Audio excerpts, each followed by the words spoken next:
Aleluia. Isaías capítulo 1, querido.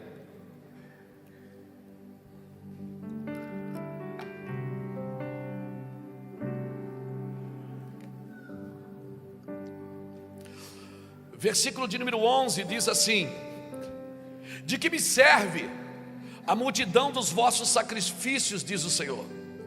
Já estou farto dos holocaustos de carneiros e da gordura dos animais cevados. Não folgo com o sangue de bezerros, nem de cordeiros, nem de bodes. Quando vindes à minha presença, quem requereu isto das vossas mãos? Que viesseis pisar os meus átrios? Não continueis trazer ofertas vãs.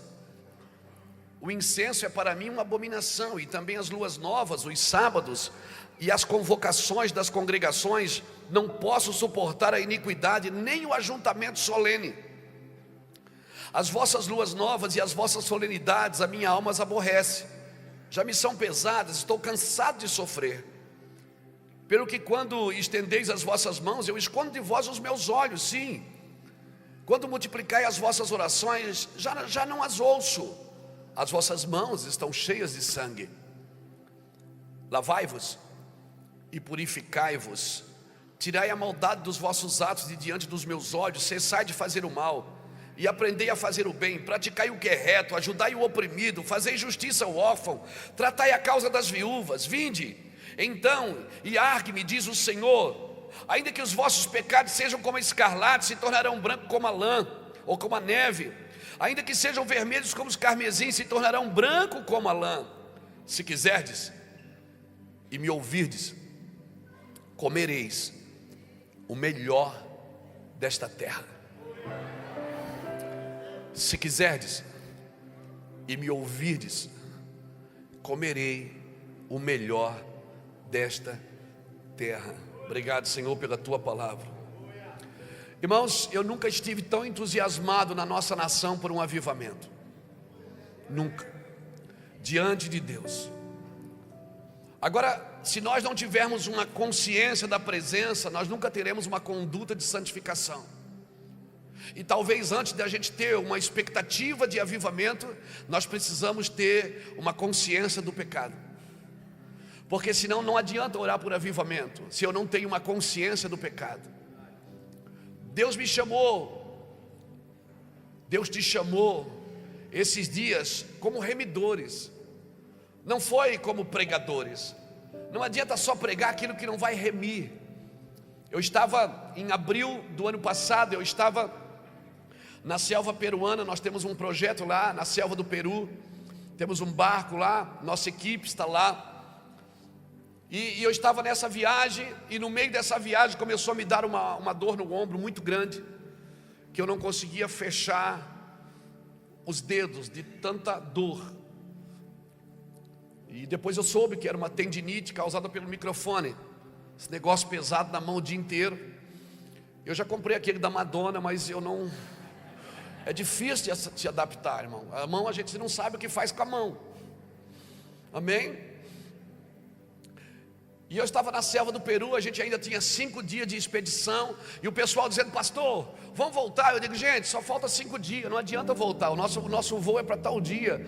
Se a gente for mudar o voo de tantas pessoas, não vai dar certo. E aí o que a gente fez? Eu tomei analgésico, fiquei lá 5 dias tomando analgésico para dormir. Quando eu cheguei, fui procurar um ortopedista, e ele me examinou, um médico amigo me examinou, e disse: Luiz, você está com uma tendinite que atacou a sua cervical também. Os seus movimentos, você não para quieto, sua postura toda hora se mexendo. Eu digo: esse sou eu. Ele disse: pois é, eu vou ter que fazer uma osteopatia, uma fisioterapia, e vou te dar 3 injeções para dor. Uma hoje, uma amanhã, uma depois de amanhã. Eu disse: vou tomar uma já? Ele disse: vai. Eu disse: ainda bem que estou com muita dor. E aí eu já estava tirando a camisa para tomar a injeção. Ele disse: não, tire a calça. Eu disse: não, mas está doendo aqui, ó. Ele disse: não, você vai tomar a injeção aqui, ó. E aí eu baixei as calças, segurei na mesinha. Então veio em mim a palavra do Senhor. Eu não sei quanto a você, mas em mim a palavra do Senhor vem sempre num momento muito difícil. Sempre que eu estou passando uma situação difícil, eu recebo uma revelação. Então quando vem uma situação difícil, eu já até acostumo, eu digo, Deus vai falar alguma coisa comigo nisso. Só que quando Deus fala comigo, eu começo a chorar. E agora, eu estou com a calça baixa, o cara com a injeção na mão, e eu, aleluia. Ele disse, calma Luiz, isso aqui não dói nada. Eu disse, não, eu não estou chorando por isso não. Estou chorando porque Deus está falando comigo. Estou lembrando de uma conversa que eu tive com um amigo. Ele disse, e o que é que Deus está falando contigo? Eu disse, Deus está dizendo que Ele está levantando no Brasil uma parte sadia do corpo que está tomando remédio pela parte doente. Deus está falando que Ele está levantando homens e mulheres que não se corromperam, não se perderam, mas que estão chorando pela igreja doente, por uma igreja que perdeu o sentido de ser igreja, uma igreja que perdeu a mensagem. Irmão, toda mensagem que não ensina você a negar a si mesmo não é evangelho. Toda mensagem que não ensina você a abrir mão não é evangelho. Que não ensina você a negar a si mesmo não é evangelho. Alguém pode dar um glória a Deus por isso? Não. E ele começou a dizer, Luiz, e o Senhor falando, eu já tomei injeção, nem vi que tomei, porque eu estava tomado de Deus.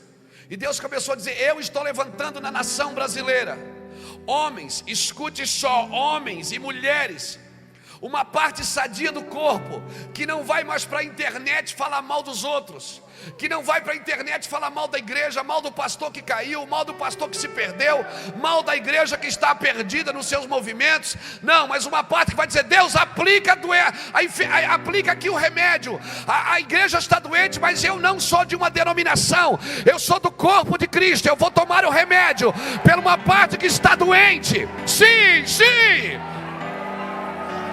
Então Deus começou a falar comigo. Aquele homem, depois de uma injeção, ele começou a dizer, Luiz, eu vou levantar homens como José de Arimateia, homens que investem no corpo morto de Cristo, porque investir no corpo vivo de Cristo é fácil. O corpo vivo dá ofertas, o corpo vivo faz eventos, o corpo vivo traz as pessoas, o corpo vivo tem recursos. Mas quando o corpo está morto, não tem mais milagres, não tem mais multiplicação de pão, o corpo não pode fazer nada por você. Mas José de Arimateia foi diante de Pilatos e reivindicou o corpo. Ele disse, dá o corpo para mim. Quantos podem dizer nessa noite, eu quero o corpo? Sim, eu quero o corpo. Eu não trabalho por uma denominação. Eu trabalho para o corpo. A igreja que não serve o corpo, ela não serve para nada.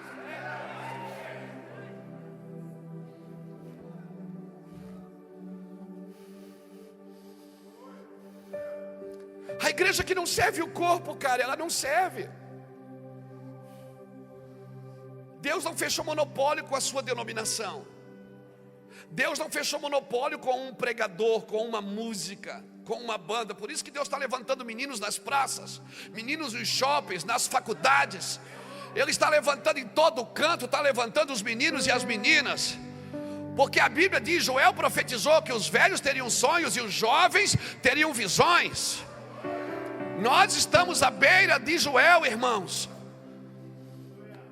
O Senhor disse, eu estou levantando homens como José de Arimateia, Luiz. Homens que foram diante das autoridades, disseram, me dá o corpo. Mas tu não serve para nada, está morto. Não faz mais milagre. Não tem mais unção. Juscelio, não tem glória. Ele disse, mas me dá o corpo. O que é que você vai fazer? Eu vou lavar o corpo. Eu vou lavar o corpo. Depois eu vou perfumar o corpo. E depois de perfumar o corpo, eu vou fazer o quê? Eu vou envolver o corpo num lençol de linho fino. Sabe o que é linho fino? Você sabe o que é linho fino? Apocalipse 19, versículo 7 diz, regozijemo-nos, alegremo-nos, porque já a sua noiva se aprontou. Foi-lhe dado que se vestisse linho fino, que são os atos de justiça dos santos. Sabe o que é que José de Arimateia fez? Envolveu o corpo no lençol de justiça. Aleluia, aquele corpo morto, que não podia fazer mais nada por ninguém. Amém? Quem sabe tem igrejas mortas na sua cidade, tem pastores em dificuldades na sua cidade. Em vez de você ir para a internet criticar, bater nos nossos irmãos, por que você não diz: Deus, aplica o remédio em mim? Eu quero chorar por ele, eu quero interceder por ele, eu quero abençoá-lo, Senhor, eu quero fazer algo por esse corpo que está morrendo. Mas é difícil investir no corpo morto. Mas sabe quem é que investe no corpo morto? Quem acredita que ele vai ressuscitar. Quem acredita que ele vai ressuscitar, investe no corpo morto de Cristo. Ei, eu creio que Deus está fazendo algo no Brasil. Virou uma chave no Brasil de avivamento. Eu tenho uma consciência do pecado, sim. Eu sei que a igreja precisa mudar muita coisa, mas eu não vou ficar batendo nas coisas erradas. Eu vou construir algo certo. Vamos construir algo certo. Vamos construir algo que está ligado à cabeça, algo que a cabeça pode transmitir vida. Ah, meu Deus, aleluia.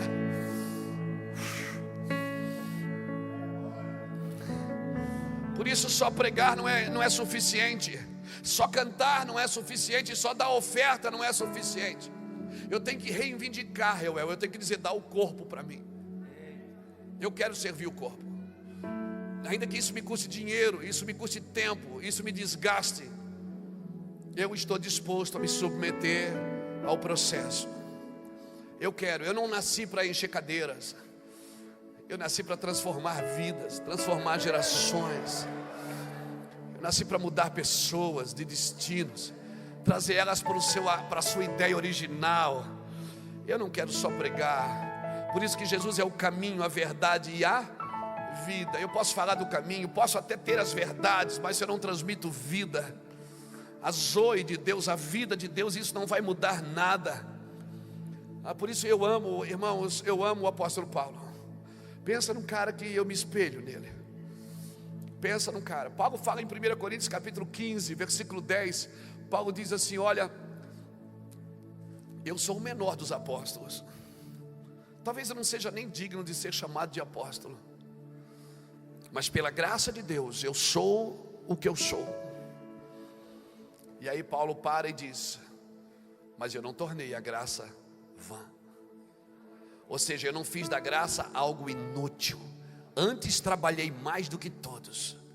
Ou seja, eu não peguei a graça e me escondi atrás dela. Eu peguei a graça e fui trabalhar. Eu não tornei ela vã. Irmãos, por que 90% das pessoas não terminam bem o que começam? Nós temos uma dificuldade. Nós temos que andar debaixo da graça, mas uma graça de conclusão, não só de iniciação. Porque o que impressiona a Deus não são as coisas que começam, são as coisas que terminam. Por isso que o Senhor não dizia servo bom e fiel quando você nascia, ou quando você nasce. Ele diz servo bom e fiel no final da sua carreira. Deus criou o mundo, cada dia Ele criou uma coisa, e Ele dizia: e viu Deus que era bom, no começo do dia ou no final do dia? No final do dia. Não era no começo. Por isso, quando um jovem rico, parou, pastor Eduardo, diante de Jesus, e ele disse assim: servo, senhor, mestre, bom mestre. Ele não foi assim que ele falou? Bom mestre. Aí Jesus para e diz: por que tu me chama de bom? Só um é bom. Por que ele falou que só um é bom? Meu Pai que está no céu. Porque Deus já terminou a sua obra. Deus já terminou, Ele faz o fim desde o começo. Então para Ele já está pronto. Mas Jesus não se deixou chamar de bom. Por quê? Porque Jesus ainda não tinha chego na cruz. Porque na concepção celestial, o bom não é o que começa bem, é o que termina bem. Jesus diz em João 17: Pai, te glorifiquei na terra, concluindo a obra que tu me deste para fazer. Jesus disse: eu te glorifico quando eu concluo a obra, não é quando eu começo a obra. Jesus ainda não tinha gritado: está consumado. Por isso ninguém é bom e ninguém é ruim na terra até que termine. Não é você que determina quem é bom e quem é ruim, porque ninguém ainda terminou sua carreira. Estamos aqui sentados, ouvindo o Evangelho, tentando ficar parecido com Jesus. Por isso que para mim ninguém é bom e ninguém é ruim, porque eu vou ser franco para você, eu já vi muita coisa boa terminar mal, e já vi muita coisa má terminar bem.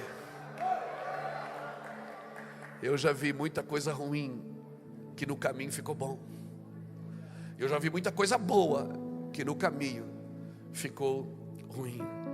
Todos que temos que andar debaixo da graça, mas a graça, se ela não for entendida, ela vira uma desgraça. E nós queremos impressionar Deus pelo serviço, queremos impressionar Deus pelas coisas, pelo ministério. Alguém me disse esses dias: cara, como Deus está te abençoando. Eu digo: o que é bênção de Deus para você? Oh, Deus está te levando às nações, Deus está te dando isso e dando aquilo. Você acha que isso é bênção de Deus, irmãos? Quando o ministério cresce, bênção de Deus é você entrar num quarto, falar com Ele e Ele te ouvir. Bênção de Deus é Ele falar e você entender. Bênção de Deus é você dar uma resposta para aquilo que Deus está pedindo. Isso é bênção de Deus. Coisas são coisas, hoje você tem, amanhã não tem. Às vezes a gente está aplaudindo coisas que nós deveríamos denunciar. Às vezes estamos nos alegrando por coisas que a gente deveria rejeitar, porque não temos uma consciência do que Deus está fazendo. Por isso nós precisamos parar e ouvir. Por isso que o Senhor diz: se vocês ouvirem a minha voz, se credes e me ouvires, comereis o melhor dessa terra. Tem coisas que Deus já desabilitou, Ele só não removeu. E tem coisas que Deus já habilitou, Ele só não estabeleceu. Ele desabilitou Saul, mas só removeu 20 anos depois. E Ele estabeleceu Davi? Não, Ele primeiro habilitou Davi e só estabeleceu 20 anos depois. Então não se impressione com as coisas que você está vendo. De repente algumas já foram desabilitadas, já não estão mais no coração de Deus. Tem alguns movimentos da igreja brasileira que não está mais no coração de Deus, não é mais desse jeito, e a gente continua insistindo. As coisas, nós não contextualizamos as coisas. As coisas mudam, irmão, muda a estação, muda a roupa. Amém? Muda a estação, muda a roupa, mas a gente não contextualiza. Eu sou filho de crente, neto de crente, bisneto de crente. O meu bisavô, ele tinha uma fazenda. O meu avô tinha uma chácara. O meu pai tinha uma horta. Eu tenho um abridor de lata. As coisas vão se contextualizando, elas vão ficando mais práticas, mas a gente insiste. Nós ainda, a nossa mentalidade ainda, estamos no sacerdócio levítico, aonde o mandamento é mais importante que a aliança. O Senhor disse em Êxodo 19: se vocês ouvirem a minha voz e guardarem a minha aliança, então eu serei o vosso Deus, vocês serão para mim um reino sacerdotal e uma nação santa. Então Moisés sobe e fala com Deus. Deus diz: fala para o povo, se eles guardarem a minha aliança, ouvirem e guardarem. Moisés desce e fala com o povo em Êxodo 19, e o povo diz: Moisés, fala para Deus que a gente faz tudo que Deus quer. Deus não mandou fazer, Deus mandou ouvir. Esse é o nosso problema, fazer coisas sem ouvir, porque a gente acha que está fazendo a obra de Deus. Quem faz a obra de Deus é Deus, irmãos. Nós somos cooperadores da sua obra. E aí o povo disse: pode descer, Deus, nós estamos prontos. No capítulo 20, versículo 18, Deus desce. E a Bíblia diz que houve clangor de buzinas, o monte fumegou, e Deus gosta de aparecer. Mas às vezes a gente quer aparecer mais do que Deus, aí Ele não consegue aparecer. Porque é Cristo em mim que é a esperança da glória, não eu em Cristo. Eu posso estar em Cristo e Cristo não está em mim. Quando eu mostro, quem eu mostro? Cristo ou eu? Ou a minha performance? Se Deus só chama os que não são, por que eu quero ser?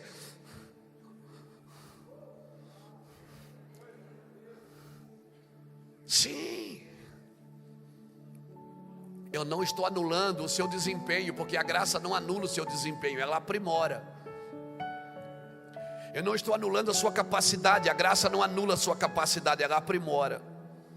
Mas a graça é o fundamento, não a sua capacidade. Porque vai ter dias que o cursinho que você fez não vai te ajudar, que a tua faculdade não vai te ajudar, que a tua posição não vai te ajudar, que o teu título não vai te ajudar. Só quem pode te ajudar é a graça de Deus que está na sua vida. E quer saber? Ninguém conhece graça até experimentar ela. Ninguém sabe o que é misericórdia até precisar dela. Por isso nós temos facilidade de julgar os outros, porque ainda não precisamos da misericórdia que aquele meu irmão está precisando. Então o povo disse: pode descer, Deus. E Deus desceu. E quando Deus desceu, o povo saiu correndo de medo. Entrou nas tendas e começou a gritar: fala tu, Moisés, e ouviremos, mas não fale Deus, para que não morramos. E até hoje a gente prefere que o Moisés venha aqui na frente e fale de Deus para a gente. É muito mais fácil ouvir de Deus do que falar com Deus, porque toda vez que eu falo com Deus eu morro.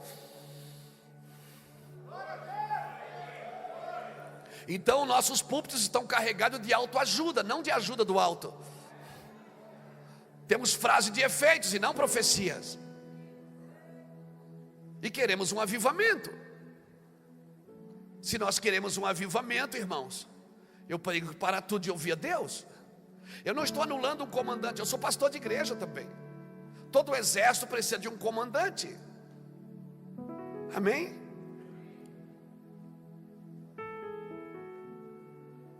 Nós precisamos ouvir a Deus como corpo. O corpo precisa ouvir a Deus. Os movimentos do corpo. Se nós não ouvirmos a Deus, nós não vamos entender o que Deus quer para esses dias. E no frenesi de fazer algo, a gente sempre acaba fazendo algo que Deus não pediu. E isso vai nos cansando, frustrando, decepcionando. Estamos cansados, somos pastores de uma geração cansada de tanto trabalhar. A gente trabalha o dia inteiro, atende gente o dia todo, visita o dia inteiro, e todo mundo quer mais uma oração. Todo mundo, alguém parou na minha frente esses dias e disse: pastor, ora por mim. Eu digo: oro. Pastor, tira uma foto, tiro. Pastor, libera uma palavra. Eu digo: o que é que você quer mais? Barba, cabelo, bigode? Ah, o seu trabalho é para isso. Eu digo: não trabalho para a igreja, irmãos, trabalho para Jesus. A igreja é o lugar onde eu manifesto o que eu carrego. Nós precisamos entender isso. Vocês ficaram tão quietos agora.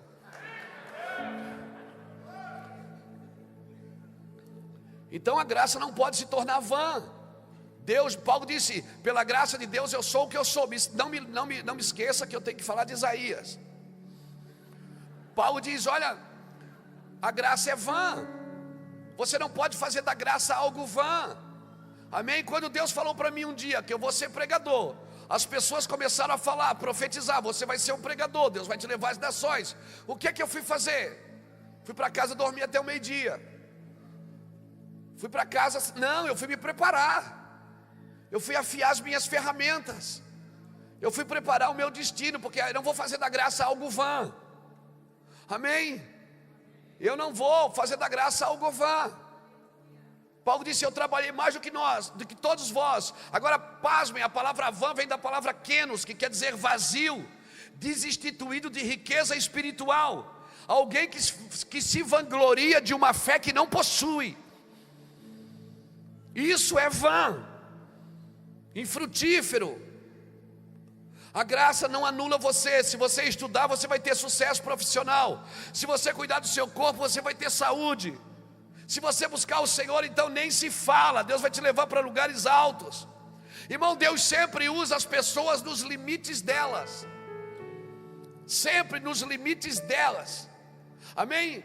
A Bíblia diz, Mateus 25:15, diz que Ele dá o dom segundo a capacidade. Essa palavra capacidade vem da palavra dunamis, que significa força, coisa que você se desenvolve, influência, que é um músculo que você movimenta.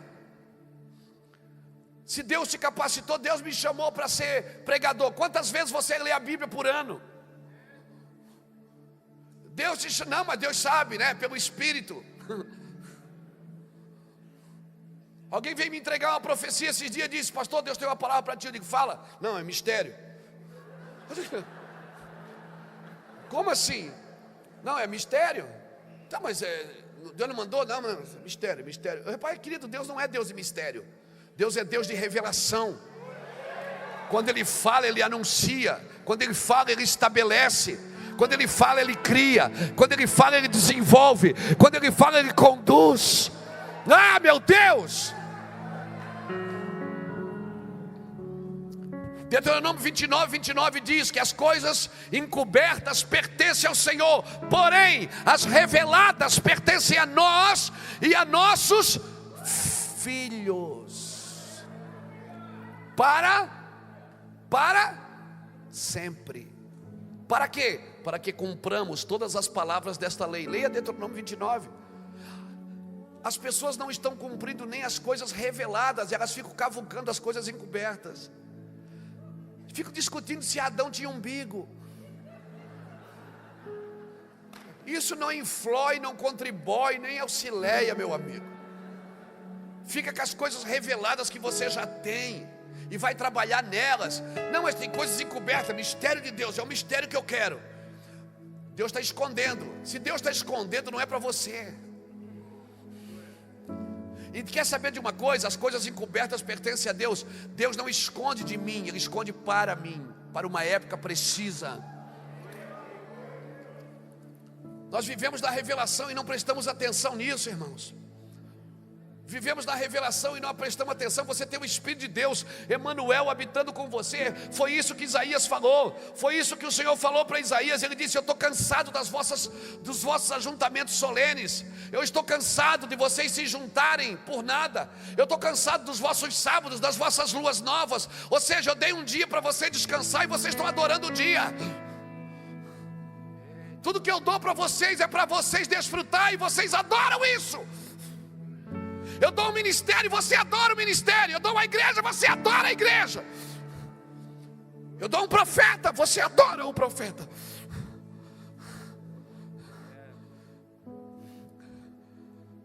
Deus disse: eu estou cansado disso.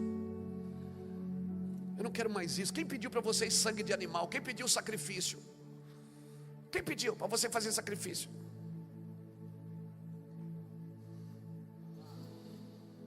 Eu estou jejuando, pastor, estou jejuando 40 dias, mas o seu casamento está um lixo. Por que você não para de jejuar e vai cuidar de sua vida? Vai cuidar da sua família, da sua esposa, dos seus filhos. Não está querendo impressionar Deus com espiritualidade? Deus não.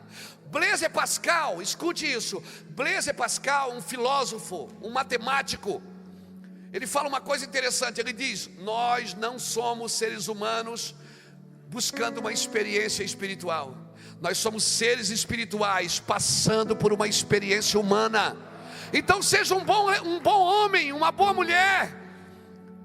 Seja pai, marido, esposa, mãe. Irmão, a Bíblia diz o quê? Se o Senhor não edificará a casa, em vão trabalhos que edificam. Se o Senhor não guardar a cidade, em vão vigia a sentinela. O que é que vem primeiro? Casa ou cidade? Então qual é a prioridade? É a casa ou a cidade?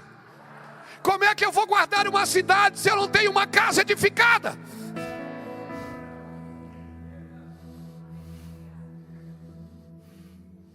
O que é que eu faço? Choro.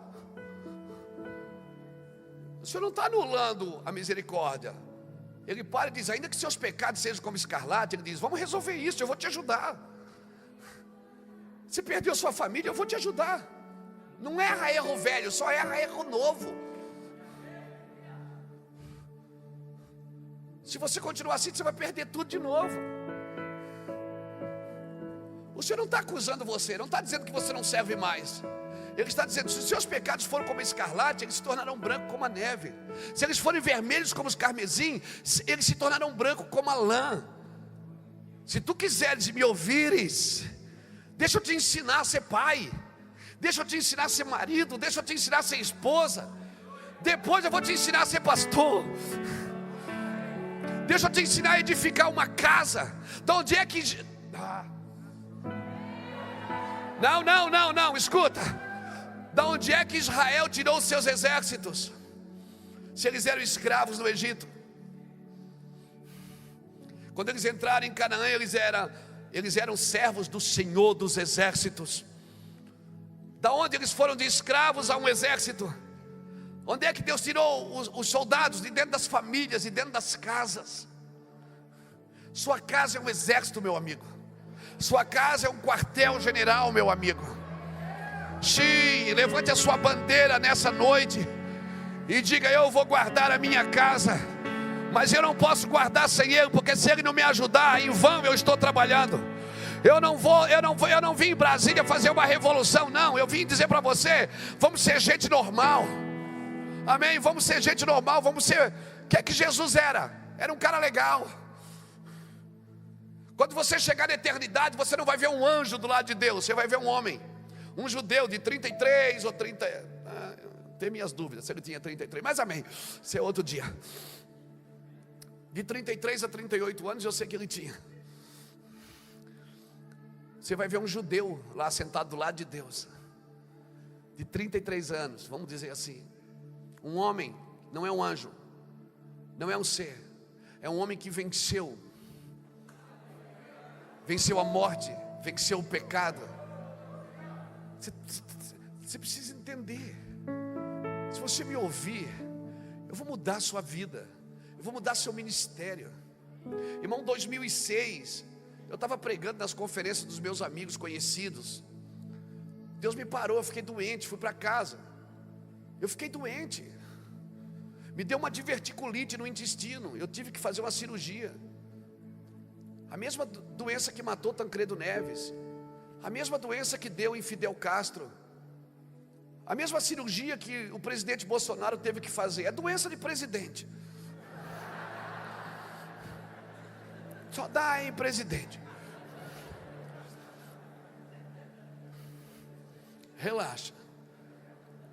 E eu, pregador de milagres, viajando o Brasil, pregador de milagres. Eu vi tanta gente levantar de cadeiras de roda. Eu vi, irmão, nós vimos, né, Juscelio? Nós vimos pessoas lá na igreja levantar de cadeira de roda.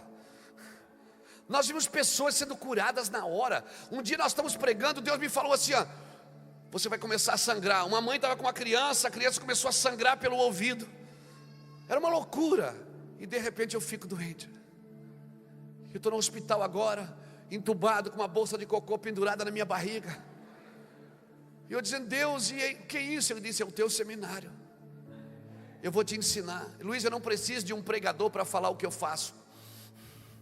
Porque para falar o que eu faço, o firmamento já anuncia as obras das minhas mãos. Um dia já faz declaração do outro dia.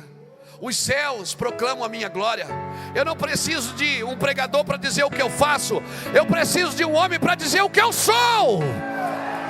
Eu sou amor, Luiz. Eu sou justiça. Eu sou glória. Eu sou poder. Eu não preciso. Quer cantar? Canta. Poderoso esse nome é. O nome de Jesus, meu Rei. Poderoso esse nome é. Mais forte que tudo é. Poderoso esse nome é. Nome de Jesus.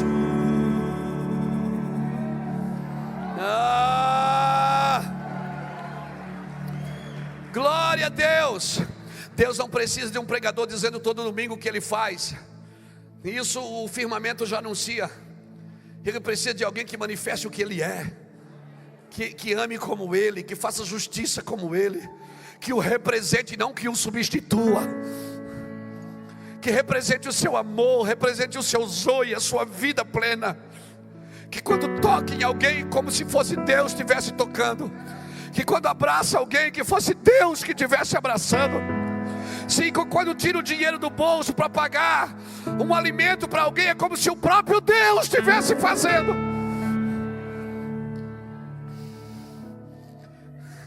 Isso, chora, alguém chora comigo, por favor.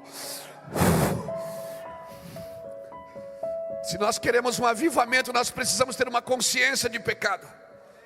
Não são palavras bonitas, persuasivas de sabedoria humana que vão transformar essa geração. O que vai transformar essa geração são homens queimando. Às vezes vamos em seminários, vamos em congressos buscar fogo para a igreja. Muitas pessoas buscam fogo para a sua igreja, mas não buscam fogo para a sua vida. Busque fogo para a sua vida. Queime você e a igreja vai queimar. Queime você e a célula vai queimar. Queime você e a indústria vai queimar. Queime você e o congresso vai queimar.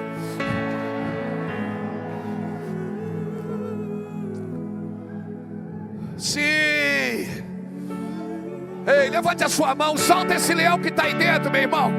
Solta, solta, solta, deixa solta, queimar, solta. deixa queimar, Solta, deixa queimar, deixa queimar, deixa queimar, deixa queimar. Glória a Deixa Deus. queimar, deixa queimar. Glória a Deus. Deixa queimar, deixa queimar. Deixa queimar, deixa queimar. Existe um fogo cerrado em meu peito que não me dá descanso. Eu não tenho descanso. Sim, levante a mão e adore o Senhor. Adore o Senhor nesse lugar, adore, adore. Que não me dá descanso. Eu não tenho descanso. Então deixa queimar, deixa queimar. Deixa queimar, deixa queimar. Deixa queimar, deixa queimar. Deixa queimar, deixa queimar. Deixa queimar. Deixa queimar.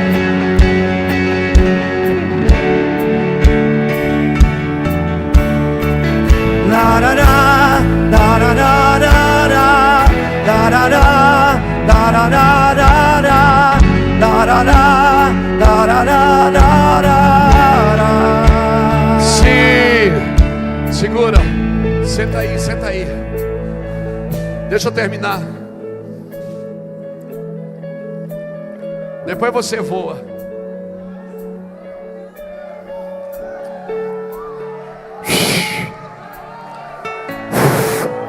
Isso, solta, solta a unção. Libera a tua unção, Senhor, sobre esse lugar. Libera a tua glória. Sim, solta, solta. A igreja que nós sonhamos para o Brasil, ela existe. A glória que nós sonhamos para o Brasil, ela existe. O fogo que nós sonhamos para o Brasil, ela existe. Sim, existe. Sim, existe, existe, existe. Glória a Jesus. Glória a Jesus. Glória a Jesus. Deixa queimar, deixa queimar, deixa queimar, deixa queimar, deixa queimar, deixa queimar, deixa queimar. Oh, vitória, deixa queimar, deixa queimar, deixa queimar, deixa queimar, deixa queimar, deixa queimar. Mais fogo, mais glória, mais fogo, mais glória, mais fogo, mais glória. Aviva no Senhor, mais fogo, mais glória, mais fogo, mais glória. Sim, aviva no Senhor. Deixa queimar, deixa queimar. Deixa queimar, deixa queimar. Deixa queimar, deixa queimar. se quiseres e me ouvires, comerás o melhor dessa terra. Escute uma coisa, queridos. Se nós acharmos que tudo que acontece de errado conosco é o diabo, nós vamos achar que precisamos é de libertação e não de arrependimento. O que nós precisamos é de arrependimento. Nós precisamos ser uma igreja rendida e arrependida. Precisamos assumir a culpa, mesmo quando ela não é nossa, e dizer: Deus, eu quero assumir essa culpa, porque se na minha cidade não tem fogo, a culpa é minha. Se na minha cidade não tem coisas corretas, a culpa é minha. Eu fico apontando o dedo para as coisas erradas, para as corrupções, para as mentiras, para os enganos, mas não assumo uma postura de ser crucificado por isso. Eu quero morrer, eu decidi morrer por ti. Eu decidi tomar o remédio pela parte doente. Eu quero. Que me diz o Senhor. Sim, querida. Nós não vamos precisar mais falar de prosperidade se nós falarmos de justiça.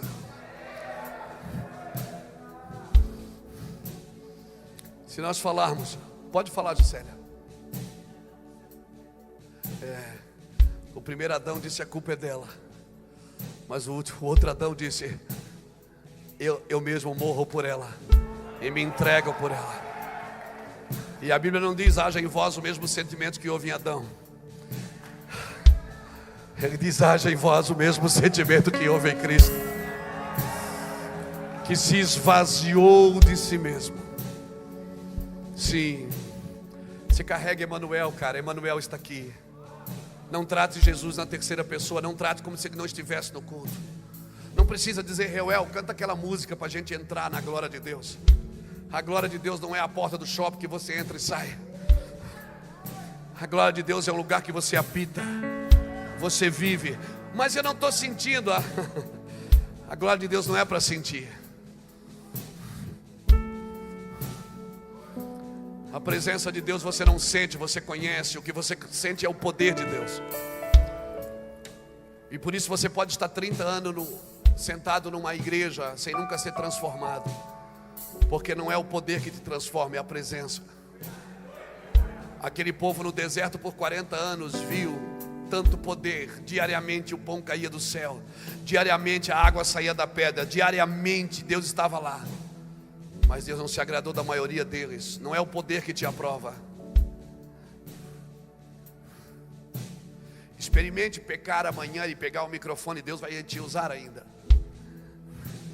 Experimente amanhã e pecar e depois voltar para a igreja no domingo e pregar, Deus ainda vai te usar, porque Ele tem compromisso com a sua palavra, não com você. Deus não investe em homens, irmãos. Deus não exalta homens, Ele exalta a verdade. E quem estiver falando a verdade será exaltado junto com ela. Quem estiver vivendo a verdade será exaltado junto com a sua verdade. Por isso nós precisamos nesses dias, queridos, daquilo que Deus tem. Vamos ouvir a Deus. Amém. Você precisa, eu posso descer aqui, dar microfonia se eu descer? Não dá? Eu vou descer então, aleluia. Escuta. Ai meu Deus, que coisa boa. O poder de Deus, eu posso dizer assim, receba o poder de Deus. E Ele recebe. Mas a presença eu não transfiro. A presença só vem se eu construir um lugar para ela na minha vida. O poder eu transfiro, a presença não. A presença só vem se eu fizer um altar e o fogo então arderá continuamente sobre esse altar. E nunca se apagará. Precisa entender isso. O Senhor disse: eu não quero mais sacrifício. E vocês ficam brigando por coisas. Vocês ficam discutindo se o pão da ceia é sem fermento, se é com fermento. Vocês ficam discutindo se é suco de uva ou se é vinho. Para dessas besteiras. Vocês estão perdendo tempo com coisas que não dizem nada a ver. Mas se vocês pararem e me ouvirem, vocês vão comer o melhor dessa terra. Não discutam com coisas que não edificam. Discutindo coisas, o tamanho do cabelo, o tamanho da roupa, o tamanho, se eu venho de tatuagem ou se eu venho de terno. Oh meu Deus, por favor, acorda. Vamos entrar num outro lugar. Nós precisamos parar para ouvir a Deus. Até os anjos estão aqui. Esses dias eu estava pregando, alguém falou assim para mim, Reginaldo: pastor, o senhor estava pregando, estava cheio de anjo aqui, ó. Eu vi um monte de anjo. Eu digo, eu doido para ver um anjo. Eu disse, tinha bastante. Ela disse, tinha, pastor, tinha um que abria asas. Eu digo, uau. Eu fiquei emocionado. E ela disse assim, pastor, o que é que os anjos vêm fazer na igreja? Eu disse, ele vem por duas coisas. Eles vêm ministrar na gente. Eles são ministros de bênção. E eles vêm aprender com a gente. Quando eu falei, eles vêm aprender com a gente, ela deu um salto para trás e disse, misericórdia, pastor, o sangue de Jesus tem poder. O que é que anjo vai aprender comigo? Eu digo, eles vêm aprender porque eles não têm revelação. Eles não têm o espírito do Abba neles. Eles foram criados, mas Deus não colocou o espírito deles nos anjos. Por isso que quando os anjos cantam santo, santo, santo, eu me junto a eles, porque essa revelação de santidade eles têm, mas eles não têm a revelação do Pai. Por isso que quando eu canto ao Pai, eles que vêm comigo, porque eles não sabem do Pai e do noivo. A revelação do Pai e do noivo só a igreja tem. Os anjos não têm essa revelação. Mas pastor, eles vêm na igreja aprender com a gente. Eu disse, eles vêm ouvir a gente falar. Como assim? Porque eles não têm revelação. Ela disse, mas isso não está na Bíblia. Eu digo, está na Bíblia. Ela disse, é impossível, pastor. Eu disse, está na Bíblia, Efésios 3, de 8 a 10. O mistério que estava oculto, que nem a anjos foi revelado, está sendo revelado agora à sua igreja, a multiforme sabedoria de Deus.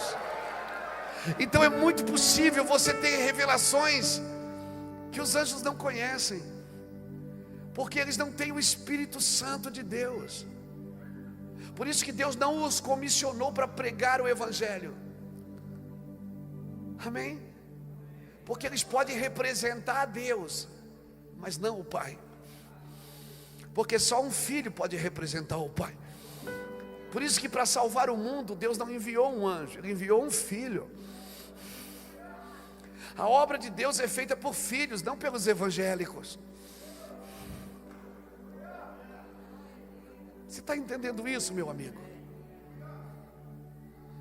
A obra de Deus é feita por filhos. Quem te chama de evangélico é a revista Veja.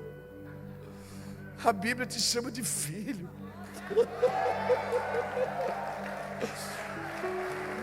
Aleluia! Ei, a Bíblia te chama de filho.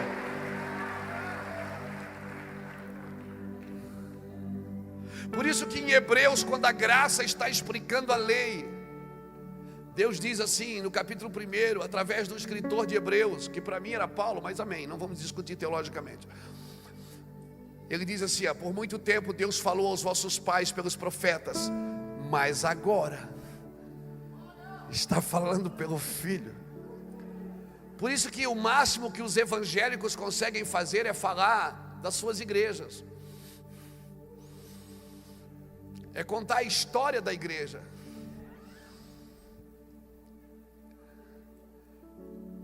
Mas só o Filho pode falar do Pai. Só um filho pode revelar o Pai. Então acorda, querido. Se nós queremos um avivamento, nós precisamos mudar a nossa natureza. Nós precisamos nascer de novo. Nós precisamos ser plantados nesse lugar. Há uns meses atrás aí eu vi uma igreja, uma catedral na França pegar fogo e chamar a atenção do mundo inteiro. Você já viu como uma igreja incendiada chama a atenção?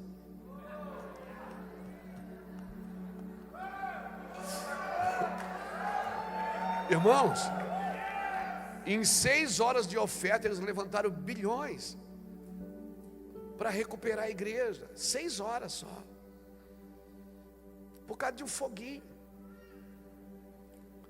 Você imagina que uma igreja encharcada da glória do Senhor pode fazer? Mas nós não podemos construir nada ao nosso redor, querido. Nós temos que construir ao redor de Yeshua, ao redor de Cristo. Amém? A igreja precisa do fogo de Deus. O Senhor está dizendo em Isaías, o texto que eu li: para tudo e me ouve.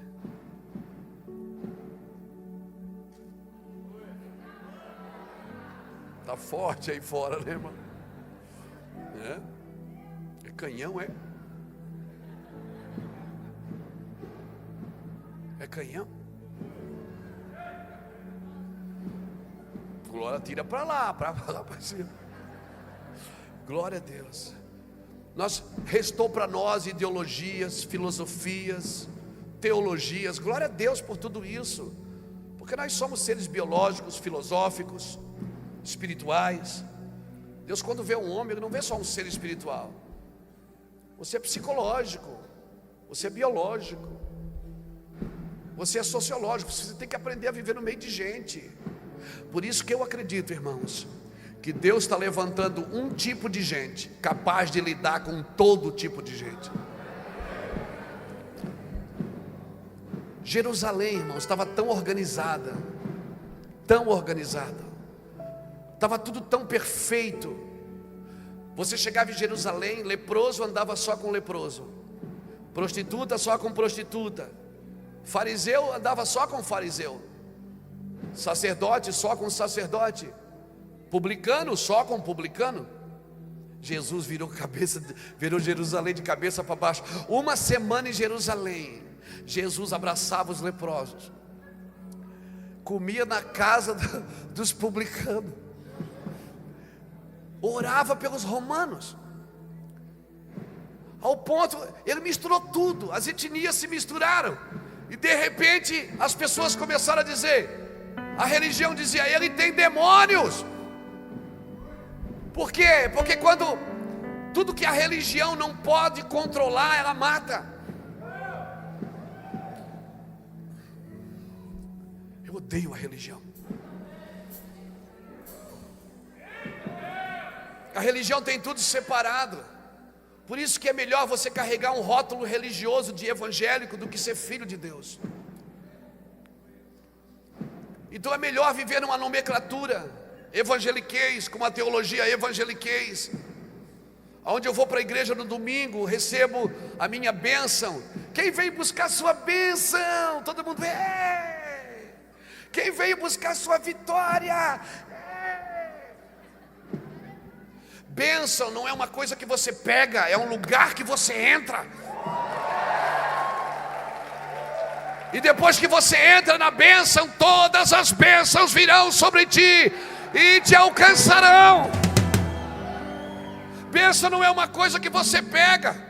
Bênção não é uma água ungida, não é um pano ungido, não é um beijo ungido, um soco ungido, não é um tapete ungido, uma vassoura ungida, não. Bênção é uma vida debaixo da bênção.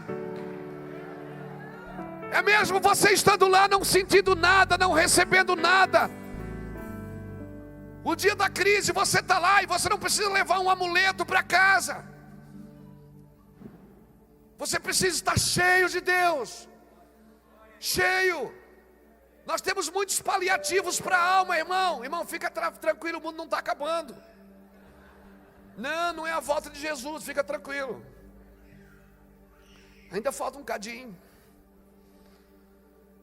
Nós precisamos, irmãos, voltar para debaixo de uma unção, ouvir o Senhor, ouvir o que o Senhor tem. Se quiseres me ouvires, comereis o melhor dessa terra. Eu quero andar nesse lugar, eu quero buscar a Deus, eu quero parar tudo. De vez em quando eu paro, de vez em quando eu cancelo tudo e fico em casa, porque eu não estou entendendo, eu não estou ouvindo a Deus, eu quero obedecê-lo. Eu não quero, Deus me dê uma procuração em branco para me fazer o que eu quiser e Ele vai atrás consertando. Não, eu não vou fazer coisas que eu não entendi que Deus está nesse negócio. Deus não me chamou para trabalhar para Ele, me chamou para estar com Ele, lembra? Para estar com Ele e funcionar a partir de estar com Ele. Nós precisamos entender isso. Eu já vou terminar. Por isso que Deus está abrindo os nossos olhos, irmãos. Por isso que Deus está juntando os líderes, os pastores. Deus está juntando as igrejas. Está levantando pessoas para a medicina, para a advocacia, para os tribunais, para os cargos políticos. Por que Deus está fazendo isso? Deus está mudando a mentalidade da igreja. Deus está abrindo os olhos da igreja. Por isso que a religião, ela não consegue mais controlar as coisas. Lembra quando Jesus chegou e trouxeram um cego para ele de nascença? Quem lembra disso? João capítulo 9, lembra disso? João capítulo 9, eles passam pelo cego, os discípulos perguntam: mestre, quem pecou? Foi ele ou foi os pais dele? Por que a gente foca no pecado? Por que a gente não foca na justiça? A gente sempre, quando vê uma pessoa, vê primeiro o defeito, para depois a qualidade. Por que a gente não foca no espírito que está dentro dela? Aí Jesus disse: não, ninguém pecou. Isso aconteceu para que se manifestasse nele a minha glória. Amém? Aí Jesus manda trazer o cego. Quando traz o cego, a Bíblia diz que Jesus gospe, faz barro e passa no olho dele. Para quê? Ora é mais fácil, né? E diz assim, ó, vai lá naquele tanque lá de Siloé, se lava lá. A palavra Siloé significa enviado. Para que você acha que Deus abre os seus olhos?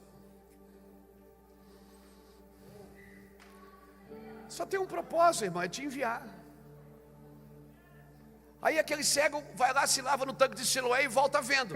Quando ele volta vendo, o pessoal que está ali diz assim: você não é o cego ali do caminho ali, da canequinha? Ele diz: sou eu. Mas como é que você está vendo? Ele disse: rapaz, eu estava ali agora, um homem orou por mim, sei lá o que ele fez, e passou um negócio no meu olho e mandou eu lá em Siloé me lavar. Eu fui lá, me lavei e voltei vendo. Uau! Você era cego mesmo? Era cego. De nascença, nunca vi nada, estou vendo você a primeira vez. Então você não era cego? Eu era. Como é que você está vendo? Um homem passou ali e orou por mim. Não, está errado. Vão levar ele lá, levaram ele na sinagoga. Não, vamos lá para o sacerdote. Chegaram no sacerdote, disse: esse homem está dizendo que era cego. E ele era mesmo. E o sacerdote perguntou: tu era cego? Era. Como é que você está vendo? Um homem passou por lá, orou por mim, rapaz. Passou barro no meu olho, eu comecei a ver. Blasfêmia, hoje é sábado, não pode curar o cego. Pedir esmola pode. Então você não era cego? Eu era. Como é que você está vendo? Eu vou explicar de novo, vocês estão com dificuldade de entender, gente. Eu era cego, eu estava ali, um homem me chamou e cuspiu no chão, pegou lá um negócio, passou no meu olho e agora eu estou vendo. Então tu não era cego? Eu era. Chama o pai dele e a mãe dele. Daí chega o pai e a mãe. Esse aqui é seu filho? É meu filho. Ele era cego? Ele era cego. Como é que ele está vendo? O senhor pergunta para ele, nós somos de outra religião, o negócio aí não é com nós não. E aí pergunta, ele era cego? Era, de novo, e o cara teve que explicar. Depois de você ler João 9, ele explicou umas 4, 5 vezes. 6, 7 vezes explicando, e eles dizendo: blasfêmia, blasfêmia. Aí ele solta uma pérola. Ele diz assim: será que ele não era o Messias que haveria de vir? Aí o sacerdote endemônia. Aí na hora o sacerdote endemônia diz: está pensando que você está querendo pregar para a gente? Você está querendo pregar para nós? Ele disse: não, porque é um dos 6 sinais do Messias. Os cegos verão, os surdos ouvirão. É um dos sinais do Messias. E se está acontecendo os sinais do Messias, o Messias está vindo, pode ser ele. Tira esse cara, expulsa esse cara da sinagoga. Moral da história: quando ele era cego, ele não tinha problema nenhum.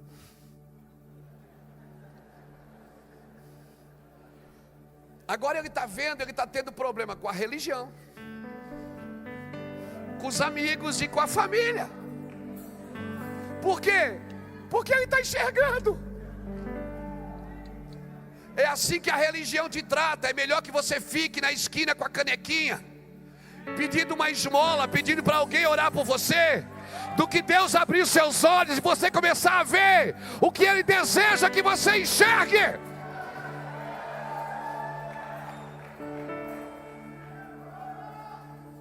É muito melhor você ficar com a canequinha.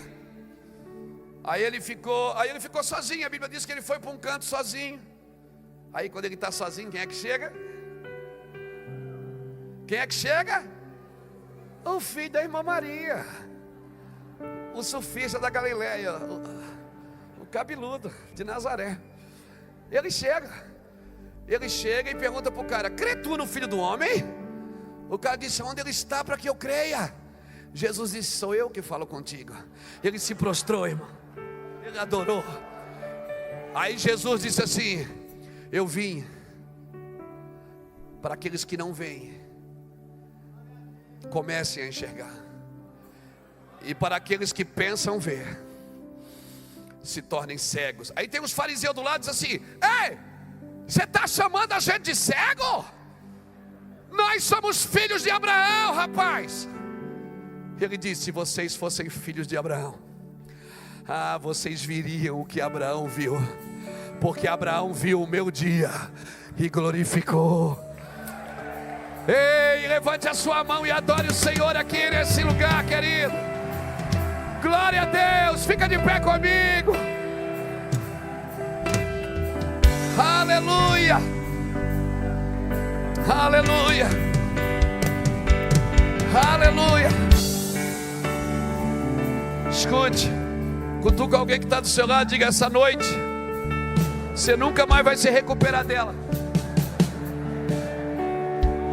Você nunca mais vai se recuperar dessa noite. Diga para quem está do seu lado. Eu quero orar por você, querido. Para tudo e ouve a Deus. O mais importante agora não é o que você está fazendo, é o que você está ouvindo.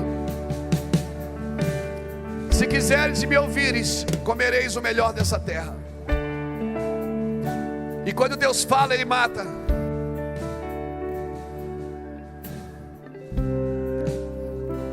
Ele ainda não disse para você: está consumado, porque só pode dizer o que está consumado quem está crucificado.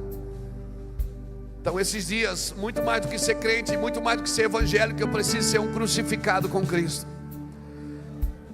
Sai do seu lugar, vem correndo aqui para frente.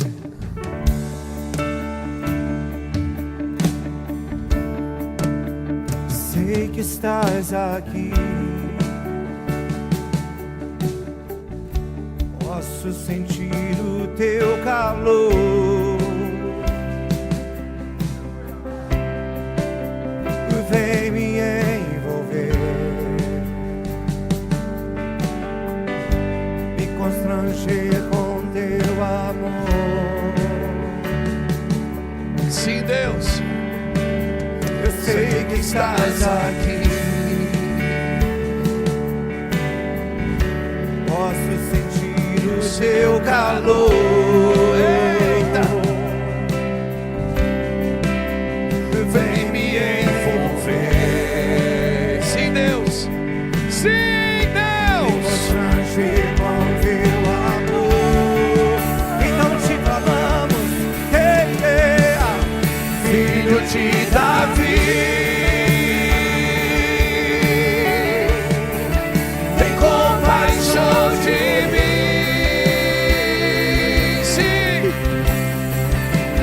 toca nos meus olhos e faz as escamas caírem.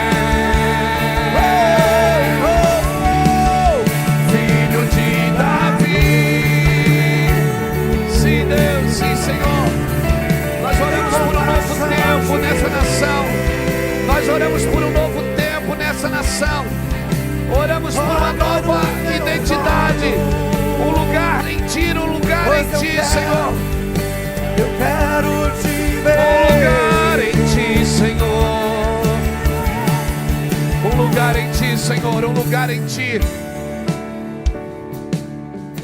Sim. Sim. Escute.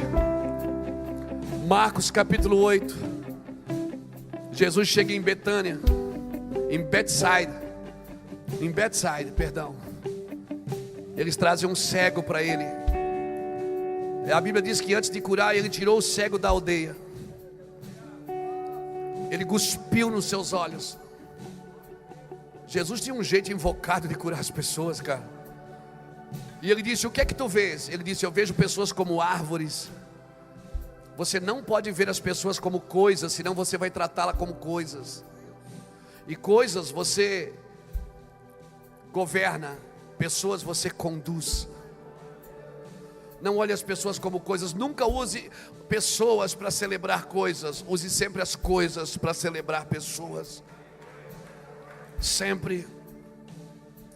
E Jesus curou aquele homem. E depois ele disse: o que tu vês? Ele disse: eu vejo pessoas como árvores. Jesus orou de novo e disse: e agora? Ele disse: agora eu estou vendo nitidamente. Jesus disse: então volta para tua casa. Mas ele deu um recado. Ele diz: não entre mais na aldeia.